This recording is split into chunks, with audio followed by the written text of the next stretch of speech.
না নামলে এত দূর উঠে যেতে তোর কষ্ট হইব। বিসমিল্লাহ, আল্লাহর নামলে চালাই। তুই প্রিপারেশন থাকিস যে যদি ইয়া হয় যেন ব্যাগ দিতে পারো, ঠিক আছে?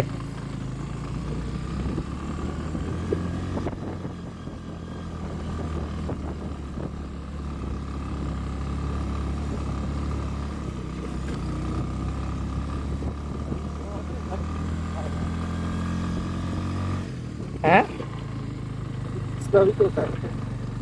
বৃষ্টি হইলে বৃষ্টি হইলে বুঝতি, বৃষ্টি হইলে এটা তো সম্ভবই ছিল না, অসম্ভব ব্যাপার। গাড়িটা পাহাড় থেকে পড়ে যেতি, আরে পড়ে গেলে মরে যাবি, শেষ, আর কোনো কথা নাই। এখানে ঘটনা একটাই, এখানে ঘটনা একটাই, পড়ে গেলে মরে যাবি। দেখ পাহাড় কত উপরে উঠছে। ও আল্লাহ, আসলে ক্যামেরাতে বোঝানো যাবে না যে এই পাহাড়গুলো আসলে কতটা মানে গভীরে গেছে এই রাস্তাটা, বুঝছো? ক্যামেরাতে এটা বোঝানো যাবে না, কিন্তু বাস্তবিক চোখে না দেখলে বোঝা যাবে না।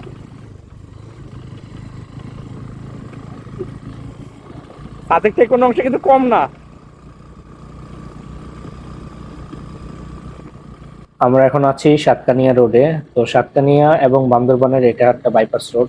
এই রোড দিয়ে আমরা বান্দরবনে প্রবেশ করব।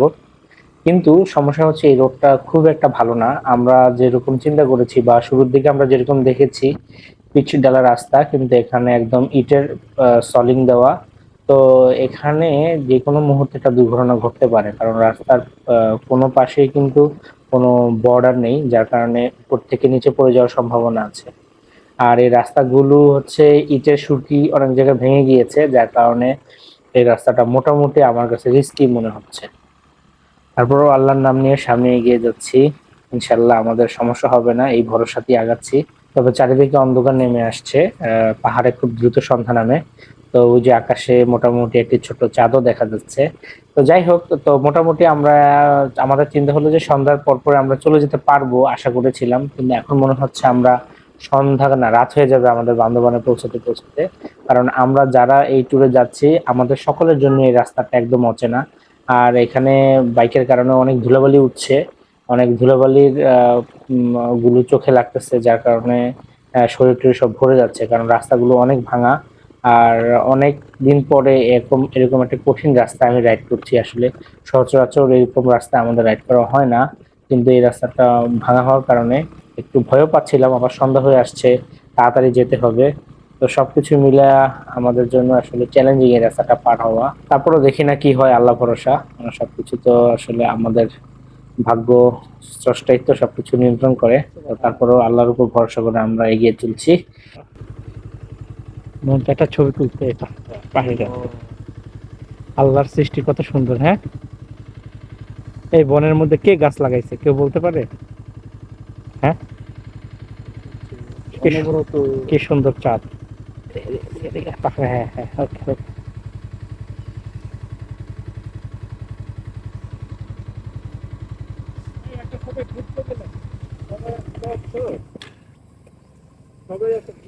এরই মধ্যে ঝটপট কিছু ছবি তুলে নিয়ে আমরা আবার রওনা দিচ্ছি আমাদের গন্তব্যস্থলে। তো বন্ধুরা, সঙ্গেই থাকুন। পাহাড়ে সন্ধ্যা নেমে এসেছে, আমাদেরও যেতে হবে অনেক দূর। আমরা সেই পথ দিয়েই সামনে এগিয়ে যাচ্ছি।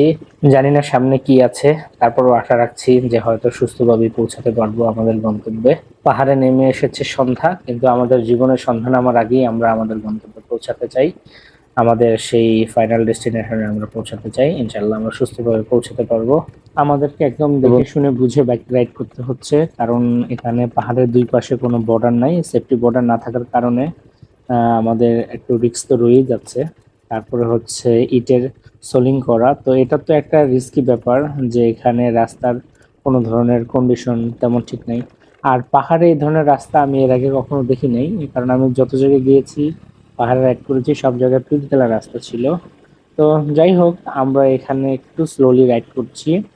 আর হচ্ছে আমরা এখানে ফলো আপের মাধ্যমে আমরা চেষ্টা করছি সবাইকে ফলো আপে রেখে বাইক রাইড করার জন্য, যেন কেউ একজন অসুবিধার মধ্যে পড়লে বাকিরা এসে তাকে সাপোর্ট দিতে পারে। পারবেন? তো উনি আগে নামুক, উনি আগে নামুক। এই আল্লাহ, রাস্তা আছে কিনা আল্লাহ জানে। ও আল্লাহ, বস। হ্যাঁ, না নামিস না। পারবে, পায়। আমি হাঁটতে পারবি? এটা নাম, নাম নাম নাম। আসলে এখানে রাস্তাটা অনেক ভাঙা, এখানে আমাদের কি একটু সাবধানে পার হতে হবে। আসলে এই ধরনের রাস্তায় আমার এর আগে রাইড করার অভিজ্ঞতা নাই। আর হচ্ছে এখানে প্রচুর বালু, বালু থাকার কারণে নিচে আমি পা ফেলতে পারছি না। আবার হচ্ছে বাইক যে কন্ট্রোল করে রাখবো, ধরেও রাখতে পারছি না, কারণ হচ্ছে একদম ঢালু জায়গা। মোটামুটি এরকম মানে চ্যালেঞ্জিং রাস্তা বা এরকম কঠিন রাস্তা খুব কম সময়ে আমাকে রাইড করতে হয়েছে। মানে কোনোভাবে বাইক ধরে রাখা যাচ্ছে না, আবার হচ্ছে ব্রেকও করা যাচ্ছে না, আবার পাও রাখা রাখা যাচ্ছে না, কারণ হচ্ছে আমি হচ্ছে মাটির মানে প্রচন্ড বালি, বালির কারণে এখানে মানে পা পাচ্ছি না। মানে এমন অবস্থা যে পা ফেলে মাটি পাচ্ছি না, এই পরিমাণ বালি। আর হচ্ছে লেগে চাকার ফ্রিকশন একবারে চলে গেছে, কোনোভাবেই ধরে রাখতে পারছি না। তারপরেও কষ্ট করে যতটুকু পারি আল্লাহ আল্লাহ করে একটু নামার চেষ্টা করছি।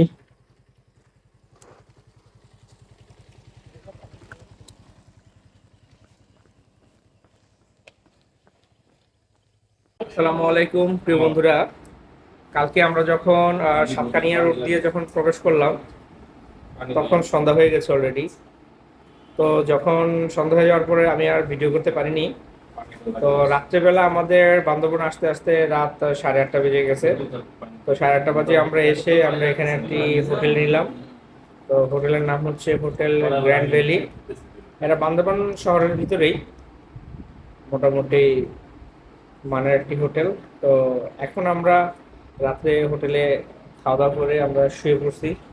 মোটামুটি আমরা দুইটা রুম নিয়েছি একই সাথে। আপনার রুমগুলো দেখ, এটা হচ্ছে একটি রুম, হচ্ছে আমাদের রুম, এক বেড সিঙ্গেল। আর এখানে হচ্ছে আবার ডাবল বেড। এই যে দেখেন আমাদের জামা কাপড়ের কি অবস্থা, একদম এলোমেলো হয়ে আছে রুম। এখন আমরা বের হব, রোয়াংছড়িতে যাব। রোয়াংছড়ি থেকে আমরা যাব দেবতাখুম। মোটামুটি এই হচ্ছে প্রত্যেকটা রুমের সাথে একটা করে বারান্দা আছে। এই যে বারান্দা, এই যে মোটামুটি শহর দেখা যাচ্ছে। মোটামুটি এই হচ্ছে বান্দরবনের মূল শহর।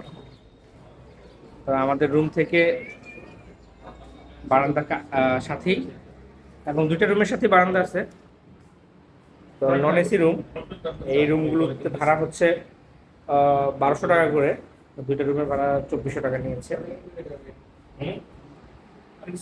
আমাদের 3 দিনের সফরে আজকে আমরা আছি বান্দরবান। তো ট্যুরের প্রথম দিন চলে গেছে শুধু চট্টগ্রাম থেকে আসতে আসতেই, কারণ রাস্তায় আমরা অনেক টাইম কনজিউম করেছি, যার কারণে আমাদের একটা দিন চলে গেছে শুধু আসতে আসতেই। এখন আমরা একদিন শেষে আজকে আমরা যাব হচ্ছে থাকবো বান্দরবান। বান্দরবান থেকে আমরা পরশুদিন সকালে চলে যাব রাঙামাটি। রাঙামাটি থেকে আমরা খাগড়াছড়ি, খাগড়াছড়ি থেকে দেন আবার আমরা চট্টগ্রামের উদ্দেশ্যে রওনা দিব।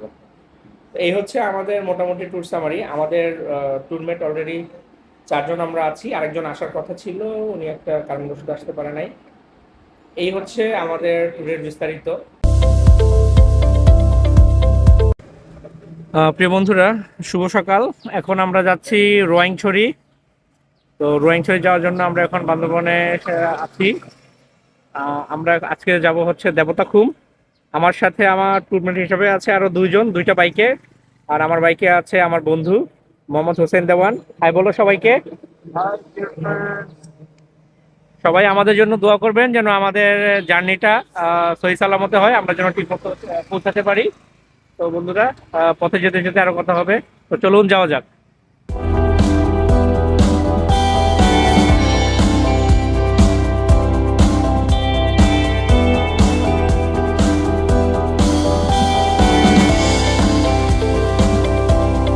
প্রিয় বন্ধুরা, আমি এখন আছি সাঙ্গু নদীর উপরে।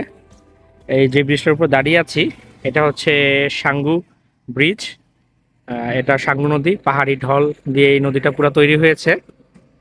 এই যে দেখেন, একটা লোক বাঁশের একটা বিশাল বড় ভেলা বলে নাকি এগুলাকে, ওই বাঁশ, পাহাড়ি বাঁশ কেটে উনি নিয়ে যাচ্ছে শহরের দিকে।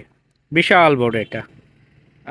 কত বড় বলবো আপনাদেরকে, প্রায় 600-700 মিটারের উপরে হবে। এটা এত বড়, একজন লোকে শুধুমাত্র ঠেলে নিয়ে যাচ্ছে আর কি। এটা কি সুন্দর। আজকের আকাশটা অনেক নীল, ভেরি সানি ডে। রোদের তাপমাত্রা প্রায় 34 ডিগ্রি সেলসিয়াস।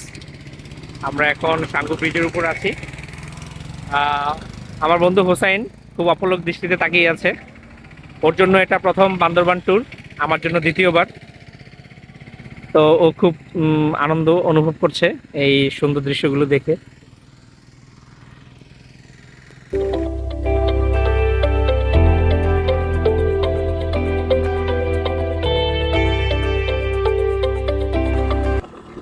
প্রিয় বন্ধুরা, এই হচ্ছে এই ওয়াইনফিল্ড যাওয়ার পাহাড়ি রাস্তার ট্রেইল। পাহাড়ের বান্দরবনের সচরাচর যে এই রাস্তাগুলো যেরকম থাকে, এখানে অনেকটা সেরকমই কমন রাস্তা।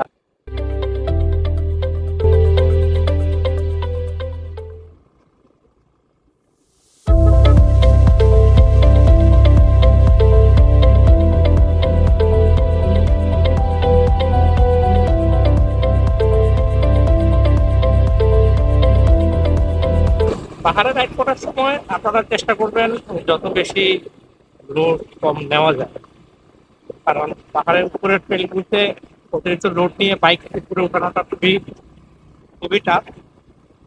তো আমার পিছনে আমার বন্ধু আছে, একজন পিলিয়ন আছে। তো সেটাও আমাকে বেশ ব্যাক পেতে হচ্ছে, বাইক থেকে উপরে ট্রেলগুলোতে উঠতে খুব কষ্ট হচ্ছে। তবে এ ধরনের রাস্তায় গাড়ির ওয়েট যত কম হবে, সেটা আপনাকে সেটা আপনাকে জার্নিতে অনেক বেশি খারাপ দিকে দেখে। কত নিচে নেমে গেছে গাড়ি।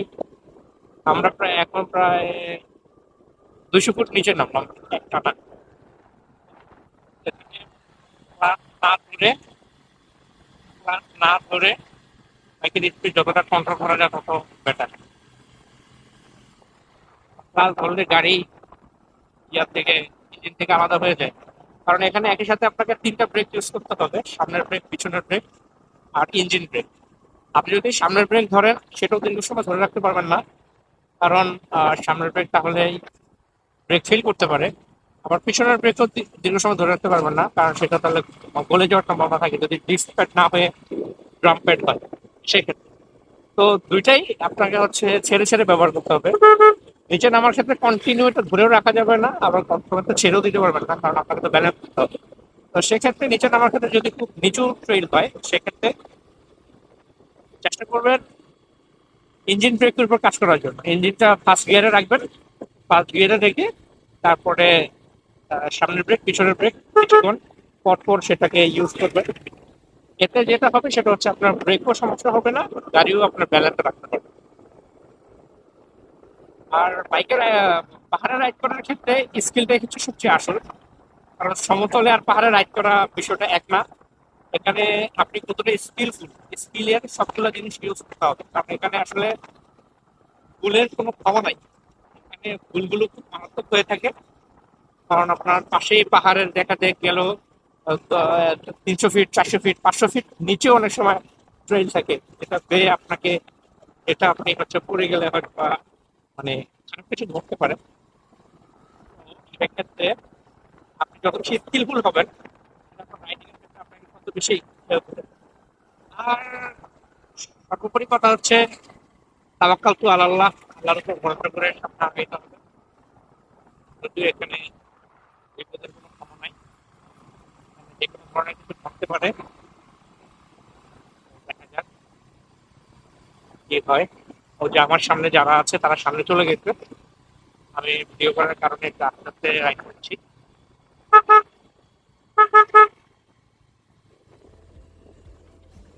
এটা একটা সরকারি স্কুল, দেখতে পাচ্ছেন উপরের দিকে চলে গেছে পাহাড়ের উপরে।